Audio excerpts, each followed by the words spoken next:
ಸಕಲ ಮುನಿ ಜನ ಸಹಿತ ಗಿರಿವನ ನಿಕರದಲ್ಲಿ ತೊಳಲಿದನು.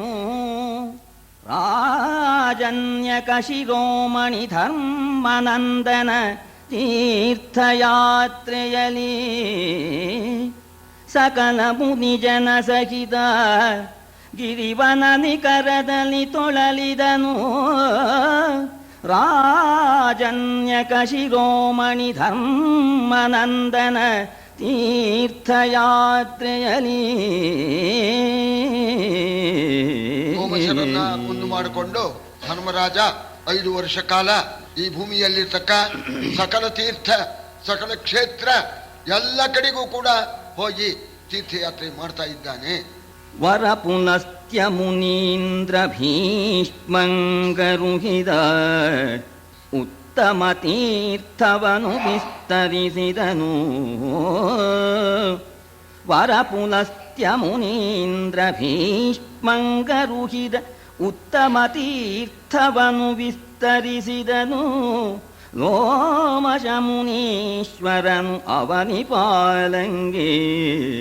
ಯಾತ್ರೆ ಮಾಡ್ಬೇಕಾದ್ರೆ ಈಗಲೂ ಯಾತ್ರೆಗೆ ಹೋಗೋರು ಇನ್ಯಾರು ಯಾತ್ರೆ ಮಾಡಿದ್ರೆ ಅವ್ರ ಹತ್ರ ಕೇಳ್ತಾರೆ, ಸ್ವಾಮಿ ಕಾಶಿ ಯಾತ್ರೆಗೆ ಹೋಗ್ಬೇಕು ಅಂತ ಮಾಡಿದ್ದೀವಿ, ನೀವೆಲ್ಲ ಮಾಡಿ ಬಂದಿದ್ದೀರಿ, ಯಾವ ರೀತಿ ಮಾಡಬೇಕು, ಎಲ್ಲೆಲ್ಲಿಗೆ ಹೋಗ್ಬೇಕು, ಯಾವ್ಯಾವ ತೀರ್ಥ ಯಾವ್ಯಾವ ಕ್ಷೇತ್ರ ಅಂತ ಕೇಳೋದಿಲ್ವೇ?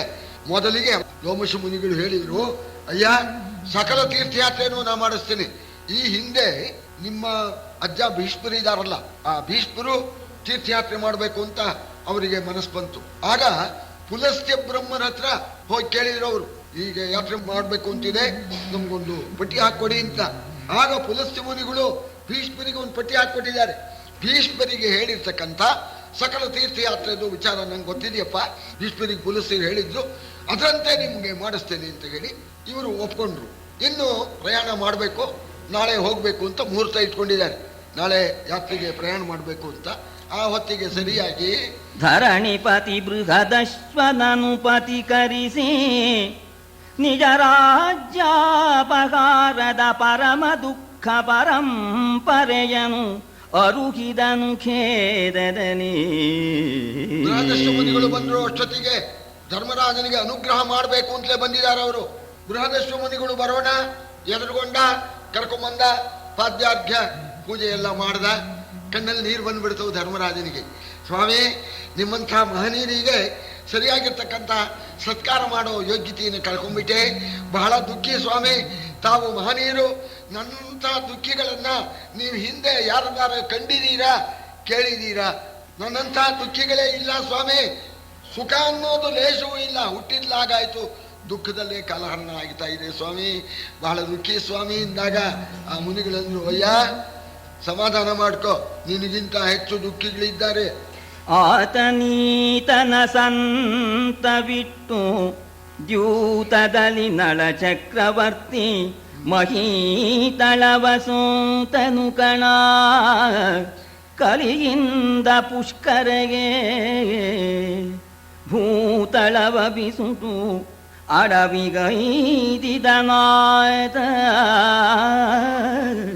ಭೂತಳವ ಬಿಸುಟು ಅಡವಿಗೈದಿದನಾಥ ನಿಜ ವಧು ಸಹಿತ ವನದಲ್ಲಿ ಕಾತರಿಸಿ ನಿಜ ಸತಿಯ ಬಿಸುಟನು. ವನದಲ್ಲಿ ಕಾತರಿಸಿ ನಿಜ ಸತಿಯ ಬಿಸುಟನು ಹಾಯ್ದ ನಡವಿಯಲಿ.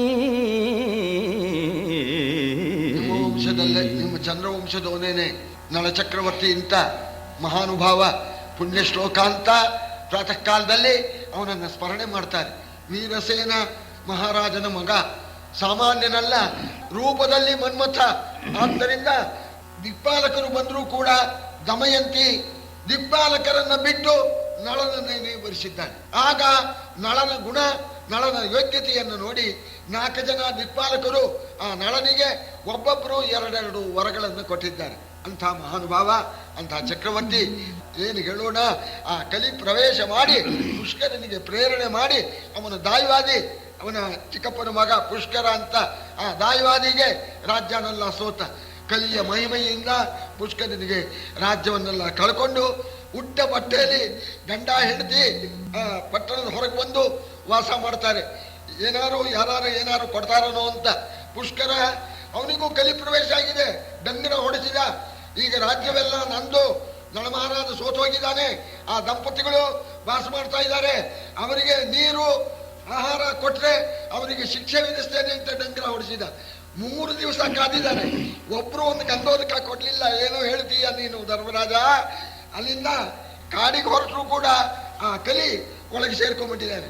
ಭೀಮನ ರೂಪಾಲ ಅಂತ ಮಾವನ ಮನೆ, ದಮಯಂತಿ ತಂದೆ ಮನೆ. ಈ ರಸ್ತೆ ಇದು ವಿದರ್ಭ ದೇಶಕ್ಕೆ ಹೋಗುತ್ತೆ ಅಂತ ತೋರಿಸಿದ ನಳ. ಯಾಕೆಂದ್ರೆ ಹೆಂಡತಿ ಯಾರು ಸುಖ ಪಡ್ಲಿ ಅಂತ. ಆಗ ಅವಳಂದ್ಲು, ನೀವು ಹೇಳೋದು ನೋಡಿದ್ರೆ ನನ್ನ ಕೈ ಬಿಟ್ಬಿಡ್ತಿರೋದು ಕಾಡಲ್ಲಿ ಏನ್ಲು ಅವಳು. ಇಲ್ಲ, ಸುಮ್ಮನೆ ಹೇಳದೆ ಅಂದ್ಬಿಟ್ಟ. ಸುಮ್ಮನೆ ಹೇಳದೆಯಿಂದ ಈ ಮಾರ್ಗದಲ್ಲಿ ಹೋದ್ರೆ ವಿದರ್ಭ ದೇಶ ಸಿಗತ್ತೆ ಅಂತ.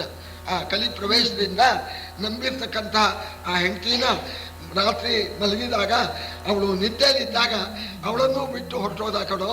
ಹೆಂಡತಿನೂ ಬಿಟ್ಟು ಒಬ್ಬಟ್ಟಿಗರಾಗಿ ಹೋದ. ಆ ನಳನ ಕಷ್ಟ ಸಾಮಾನ್ಯವಲ್ಲ.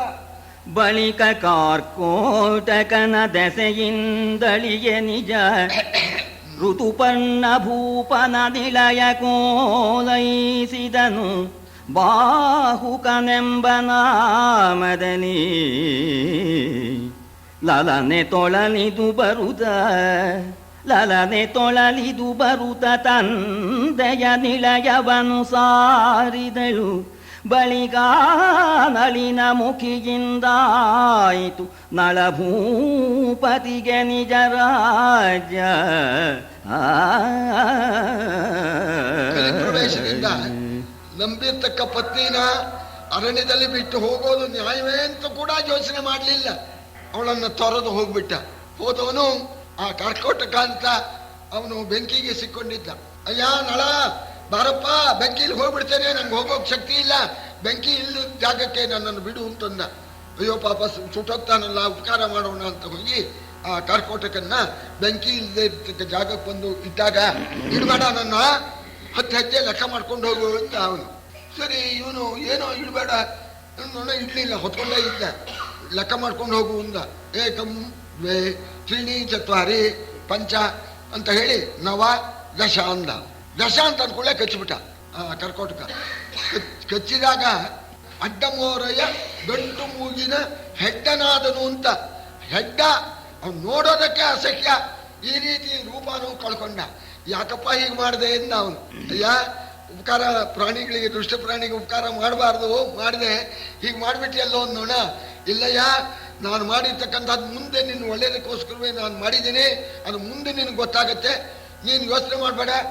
ಈ ಪೀತಾಂಬರ ಇಟ್ಕೊಂಡಿರು, ಈ ವಿಪತ್ತೆಲ್ಲ ಕಳೆಯುತ್ತೆ, ಈ ಪೀತಾಂಬರನ ನನ್ನ ಸ್ಮರಣೆ ಮಾಡಿ ಹೊತ್ಕೊಂಡ್ಬಿಡು, ಆಗ ನಿನಗೆ ನಿಜ ರೂಪ ಬರುತ್ತೆ, ನೀನು ಒಳ್ಳೇದಕ್ಕೇನೆ ನಾನು ಕಚ್ಚಿದ್ದೀನಿ ಅಂತಂದ. ಹೌದು, ಅಲ್ಲ ಹೆಜ್ಜೆ ಇಟ್ಕೊಂಡು ಹೋಗೋ ಅಂತ ಯಾಕೆ ಆಗಲೇ ಕಚ್ಚಲಿಲ್ಲಲ್ಲ, ಇಡೋಕೆ ಹೋದಾಗ ಯಾಕೆ ಕಚ್ಚಲಿಲ್ಲ ಅಂದ. ನೋಡಪ್ಪ, ನೀನು ಮಹಾನುಭಾವ, ನೀನು ಪುಣ್ಯಕೀರ್ತಿ, ನಿನ್ನ ಅಪ್ಪಣೆ ಇಲ್ಲದೆ ನಾ ಕಚ್ಚಿಬಿಟ್ರೆ ನನಗೆ ಉಪಕಾರ ಮಾಡಿಸ್ಕೊಂಡು ನಾನು ಕೃತಜ್ಞನಾಗಿಬಿಡ್ತೇನೆ. ಅದಕ್ಕೋಸ್ಕರ ನೀನು ಕಚ್ಚು ಅಂತಂದ್ರೆ ಕಚ್ಚೋಣ ಅಂತ ಉಪಾಯ ಮಾಡಿದೆ ಇಂದ. ನಾ ಎಲ್ಲಿ ಕಚ್ಚು ಅಂತಂದೆ, ದಶ ಅನ್ಲಿಲ್ವೇನೋ, ದಶತಿ ಕಚ್ಚುತ್ತಾನೆ, ದಶಧಾತುವಿಗೆ ಕಚ್ಚು ಅಂತ ಅರ್ಥ. ದಶ ಅಂತ ನೀ ಅಂದೆ, ನೀನು ಹೊತ್ತು ಅಂತ ತಿಳ್ಕೊಂಡಿರ್ಬೋದು, ಕಚ್ಚು ಅಂದೆ ಅಲ್ಲ ಅಂದ್ರೆ ಕಚ್ಚಿಬಿಟ್ಟೆ ನಾನು ಅಂತ. ಆಗ ಆ ರೂಪಾನು ಹೋಯ್ತು. ಏನು ಹೇಳೋ ಧರ್ಮರಾಜ, ಹೆಂಡತಿನ ತಾನಾಗೆ ಬಿಟ್ಟು ಹೋದ. ಆ ಕೋಟಿಗ ಬಂದು ಉಪಕಾರ ಮಾಡ್ದ, ನಿಜ ಹೋಯ್ತು, ರೂಪ ಹೋಯ್ತು. ಆಮೇಲೆ ಇಷ್ಟೆಲ್ಲ ಹೋದ್ಮೇಲೆ ಈ ಹೆಸರು ಯಾಕೆ ಇಟ್ಕೊಳ್ಳೋಣ ಅಂತ ಹೇಳಿ ಆ ಹೆಸರನ್ನು ಚೇಂಜ್ ಮಾಡ್ಕೊಂಡ್ಬಿಟ್ಟ. ಬಾಹುಕ ಅಂತ ಆ ಹೆಸರನ್ನು ಇಟ್ಕೊಂಡ್ಬಿಟ್ಟ. ಇನ್ನೊಂದು ಇಲ್ಲೇ ಇಲ್ಲ, ನಳಂದು ಅಂತ ಇನ್ನೊಂದು ಇಲ್ಲ. ರಾಜ್ಯ ಹೋಯ್ತು, ಕೋಶ ಹೋಯ್ತು, ಹೆಂಡತಿ ಹೋದ್ಲು, ರೂಪ ಹೋಯ್ತು, ಬಾಹುಕ ಅಂತ ಹೆಸರಿಟ್ಕೊಂಡು ಅಯೋಧ್ಯಾಪಟ್ಟಣಕ್ಕೆ ಹೋಗಿ ಆ ಋತುಪರ್ಣದಲ್ಲಿ ಹೋಗಿ ಸೇವೆ ಮಾಡ್ತಾನೆ. ಆತದಾಪತ್ತದು ಮಹೀಪತಿ ಆ ನಳಭೂಪತಿಗೆ ಬಂದಾಪತ್ತದು ಮಹೀಪತಿ. ನೀ ತಳೋದರಿ ಸಹಿತ ನಿಂದಿ ಭ್ರಾತೃಜನ ಸಹಿತ ಈ ಮಹಾಮುನಿ ಮುಖ್ಯ ಜನ ಸಹಿತ ಕಾತರಿಸುತ್ತಿಯೇ ನೀ ಕಾತರಿಸುತ್ತಿಯೇ ನಿಂದವಲು ವಿಖ್ಯಾತರಾರೈ ಆರೈ ಪುಣ್ಯ ತರರು ಎಂದು ಆತಮೋನಿಧಿ ಸಂತ ಬಿಟ್ಟನು ಧರ್ಮನಂದನನ.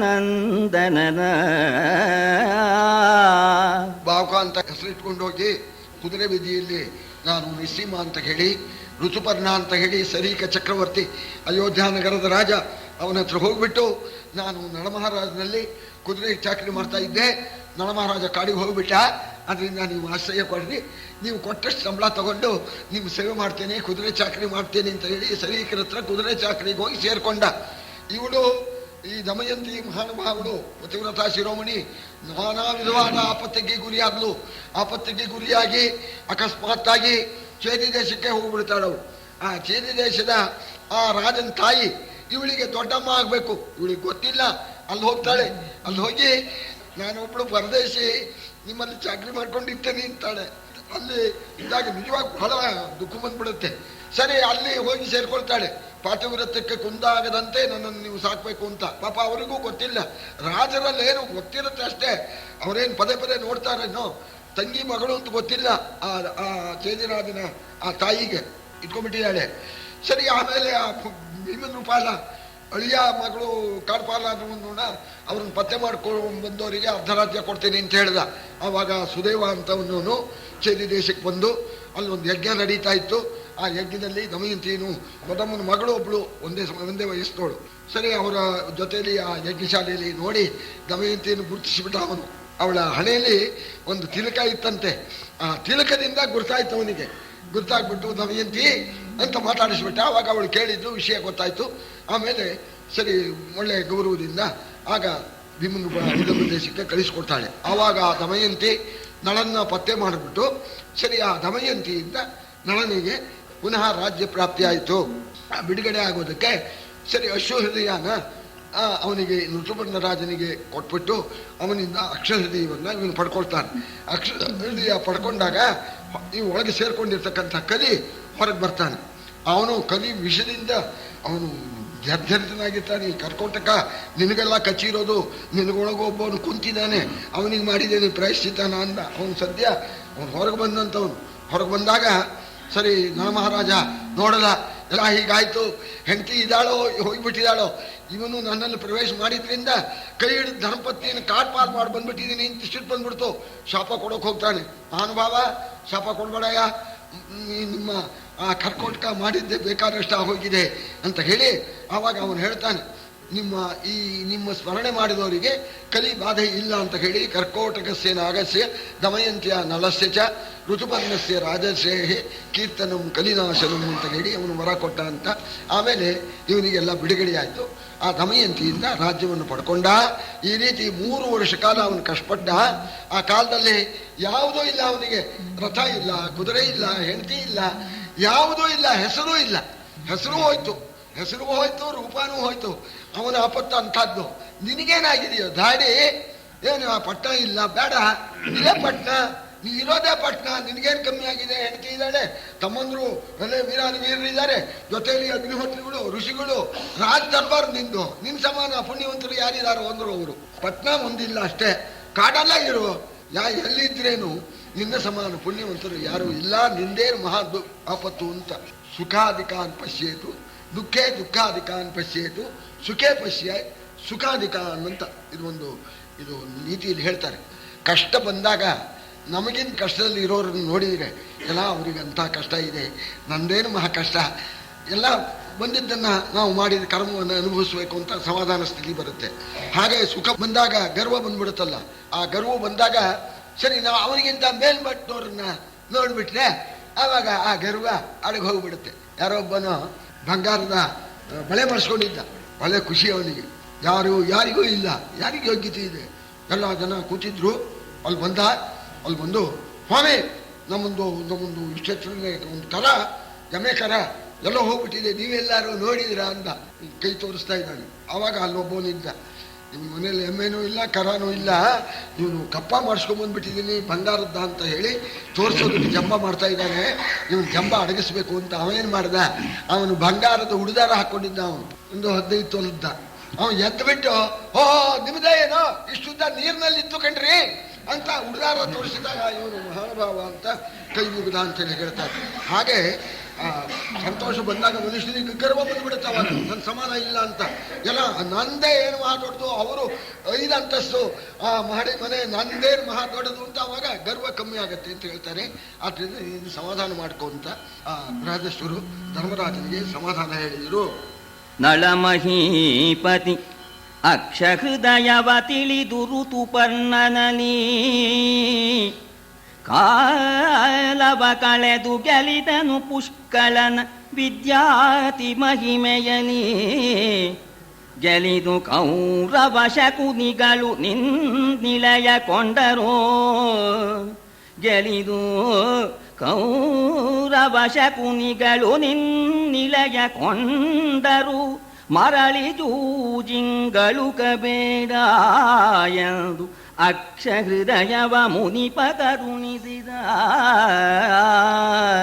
ಧರ್ಮರಾಜ, ನಿನಗೊಂದು ಯೋಚನೆ ಆಗಿದೆ, ಅದಕ್ಕೆ ನಾವು ಬಂದಿದ್ದು. ನಳಮಹಾರಾಜ ಅಶ್ವಹೃದಯ ಕೊಟ್ಟು ಅಕ್ಷಹೃದಯ ಪಡ್ಕೊಂಡ, ಉದ್ಧಾರ ಆದ. ಆ ಅಕ್ಷಹೃದಯ ಯಾರಿಗೆ ಬರುತ್ತೋ ಅವರು ಈ ಸಂಖ್ಯಾದಲ್ಲಿ ಬಹಳ ನಿಪುಣರು ಅಂತ.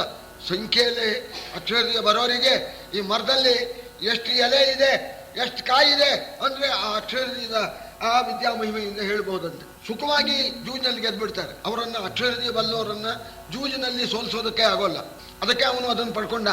ಅದನ್ನು ಪಡ್ಕೊಂಡು ಜೂಜಿನಲ್ಲೇ ಗೆದ್ದವ. ನಳಮಹಾರಾಜ ಜೂಜಿನಲ್ಲೇನೆ ಪುಷ್ಕರನಿಗೆ ರಾಜ್ಯವನ್ನ ಸೋತವನು. ಋತುಪರ್ಣನಿಂದ ಅಕ್ಷರದೀಯವನ್ನು ಪಡ್ಕೊಂಡು ಆ ಅಕ್ಷರದೀಯದಲ್ಲೇನೆ ಪುಷ್ಕರನ್ನ ಗೆದ್ದ ಅಂತ. ಸರಿ, ಅದಕ್ಕೆ ನಾನು ಬಂದೆ ನಿನಗೆ. ಯಾಕೆಂದ್ರೆ ಅವರು ಮೋಸ್ಕಾರರು, ಸೋಲಿಸಿ ಕಾಡಿಗಟ್ಟಿದ್ದಾರೆ, ಕಾಯ್ತಾ ಇರ್ತಾರೆ. 13 ವರ್ಷ ಆದ್ಕೊಳ್ಳೇನೆ ಧರ್ಮರಾಜ ಎಲ್ಲ ಸಿದ್ಧ ಮಾಡಿದ್ದೀವಿ, ಬಂಗಾರದ ದಾಳ ಕಾಯಿ ಇದೆ, ಬಾ ಆಟಕ್ಕೆ ಅಂತ ಕರೀತಾರೆ. ನೀನು ಮೊಂಡ ಕರೆದ್ರೆ ನಾ ಹೋಗ್ತೀನಪ್ಪ, ಅದ್ ಬಿಡಲ್ಲ ನೀನು. ನೀ ಹೋಗೋ ಜೊತೆಗೆ ತಮ್ಮಂದಿರಿಗೆ ಹೆಂಡತಿಗೆ ಎಲ್ರಿಗೂ ದುಃಖ ಕೊಡೋ ನೀನು. ಕರೆದ್ರೆ ನಾ ಹೋಗ್ತೀನಿ ಅಂತ. ಅದರಿಂದ ಮುಂದಂತಹ ಸಂದರ್ಭ ಬರ್ಬೋದು.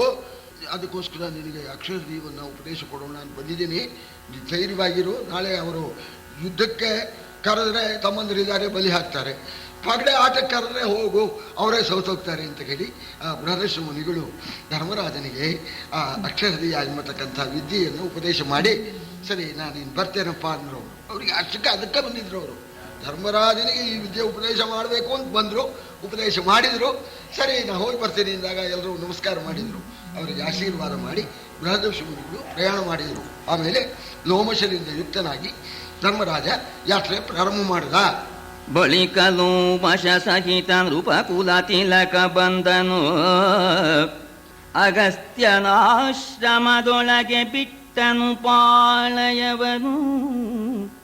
ಆ ಮುನಿಯ ಚರಿತವನು ತಿಳುಹಿದನು ಲೋಮಶನು. ವೃತ್ರನ ಕಲಹಕ್ಕೆಂದು ದಧೀಚಿ ಮುನಿಪತಿ ಗೆಲುವನು. ಅಮರರು ಬೇಡಿದುದನು. ವೃತ್ರನ ಕಲಹಕ್ಕೆಂದು ದಧೀಚಿ ಮುನಿಪತಿ ಗೆಲುವನ. ಅಮರರು ಬೇಡಿದುದನು. ಅರುಹಿದನು ಜನಬದಿಗೆ. ಮೂಲ ಭಾರತದಲ್ಲಿ ಈ ವನಪರ್ವದಲ್ಲಿ ತೀರ್ಥಯಾತ್ರಾ ಪರ್ವ ಅಂತ ಒಂದು ಉಪಪರ್ವ. ಎಲ್ಲ ಬಹಳ ದೊಡ್ಡದು. ಎಲ್ಲ ತೀರ್ಥದ ವಿಚಾರ ಇವರು ಯಾತ್ರೆ ಮಾಡಿದ್ದು. ಪ್ರತಿಯೊಂದು ಕಡೆಯಲ್ಲೂ ಆ ತೀರ್ಥಕ್ಕೆ ಯಾಕೆ ಈ ಹೆಸರು ಬಂತು, ಇಲ್ಲಿರ್ತಕ್ಕಂಥ ಋಷಿಗಳ ಆಶ್ರಮ ಯಾವುದು, ಅವರ ಚರಿತ್ರೆ ಏನು ಅಂತ ಉದ್ದಕ್ಕೂ ಬರುತ್ತೆ. ಇಲ್ಲಿ ಒಂದು 2 ಚರಿತ್ರೆ ಮಾತ್ರ ನಾವು ಹೇಳಿ ಮುಂದಿನ ಕರ್ತವ್ಯಕ್ಕೆ ಹೋಗ್ತೇವೆ. ಹೀಗೆ ತೀರ್ಥಯಾತ್ರೆ ಮಾಡಿಕೊಂಡು ಅಗಸ್ತ್ಯರ ಆಶ್ರಮಕ್ಕೆ ಹೋಗೋಣ. ಆಗ ಲೋಮಶರು ಹೇಳ್ತಾ ಇದ್ದಾರೆ, ಅಯ್ಯ ಸಾಮಾನ್ಯರಲ್ಲಪ್ಪ ಈ ಅಗಸ್ತ್ಯರು. ಇವರ ಚರಿತ್ರೆ ಒಳ್ಳೆ ವಿಚಿತ್ರವಾಗಿರ್ತಕ್ಕಂಥದ್ದು. ಸಾಮಾನ್ಯರಲ್ಲ, ಅಗಸ್ತ್ಯೇಶ್ವರ ಅಂತ ಈಶ್ವರನಿಗೆ ಸಮಾನರಾಗಿರ್ತಕ್ಕಂಥವ್ರು. ಇವರ ಚರಿತ್ರೆ ಹೇಳ್ತೇನೆ ಕೇಳು ಅಂತ ಸಂಕ್ಷೇಪವಾಗಿ ಅವರು ಹೇಳ್ತಾರೆ. ನೋಡಪ್ಪ, ವೃತ್ರಾಸುರ ಅಂತ ಒಬ್ಬವನು, ಅವನು ಹೆಜ್ಜೆಗೂ ಕೂಡ ಅಭಿವೃದ್ಧಿ ಹೊಂದಿಬಿಟ್ಟ. ದೇವತೆಗಳಿಗೆಲ್ಲ ಅವನಿಂದ ತೊಂದರೆ ಆಯಿತು. ಆಗ ಬ್ರಹ್ಮನ್ನು ಕೇಳಿದ್ರು ಅವನು ಸಂಹಾರ ಮಾಡೋಕೆ ಏನು ಮಾಡಬೇಕು ಅಂತ. ಈ ಆಯುಧಗಳಿಂದ ಆಗೋಲ್ಲಪ್ಪ, ಹೊಸದಾಗಿ ಒಂದು ಆಯುಧ ಸೃಷ್ಟಿ ಆಗಬೇಕು, ವಜ್ರಾಯುಧ ಅಂತ ಅದಕ್ಕೆ ಹೆಸರಾಗಬೇಕು. ದಧೀಚಿ ಋಷಿಗಳು ಅಂತ ಒಬ್ರು ಇದ್ದಾರೆ, ಆ ಮಹನೀಯರು. ಅವರು ಬೆನ್ನೆಲುಬಿಂದ ಈ ವಜ್ರ ತಯಾರಾಗಬೇಕು ಅಂತ. ಆ ದೇವತೆಗಳೆಲ್ಲ ಹೋದ್ರು, ಸ್ವಾಮಿ ನಿಮ್ಮ ಬೆನ್ನೆಲುಬು ಕೊಟ್ಬಿಡಿ ಅಂದ್ರು. ಬೆನ್ನೆಲುಬು ಕೊಟ್ಟವ್ರು ಎಲ್ಲಿ ಬದುಕ್ತಾರೆ? ಆಗಲಪ್ಪ, ಲೋಕಕ್ಕೆ ಒಳ್ಳೇದಾಗಲಪ್ಪ, ನಾ ಸತ್ರು ಚಿಂತಿಲ್ಲ ಅಂದ್ರು. ಅವ್ರು ಬೆನ್ನೆಲುಬು ಕೊಟ್ರು.